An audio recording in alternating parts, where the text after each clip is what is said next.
Tandaan natin na ang katagang kasal ay dapat isabuhay ng mag-asawa kung paanong isinabuhay ito ni Kristo sa simbahang inari niyang esposa. Una, letter K, katapatan.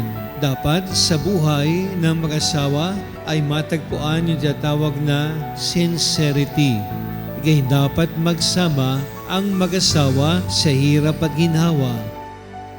Ikalawa, letter A, sa inyong buhay ay dapat naroon yung tinatawag na angkupan.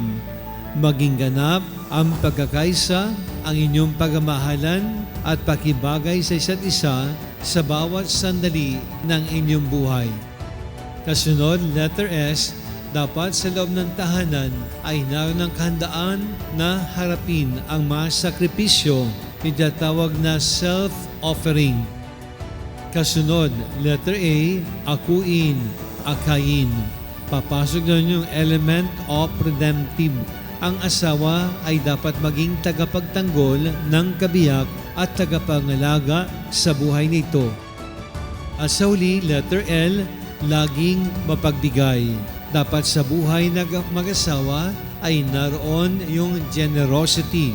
Si Kristo'y haring naglingkod, hindi pinaglingkuran. Gaya rin ng mag-asawa, dapat ay naroon ng mahalagang tungkuling maglingkod sa isa't isa.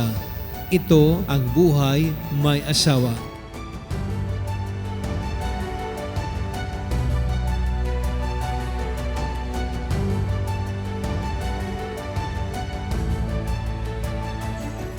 Tandaan natin na ang layunin ng paglikha ng Diyos sa tao, male and female, husband and wife, should complement.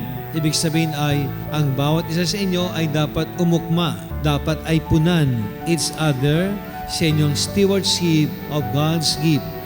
You should not compete, but rather, you must complete each other.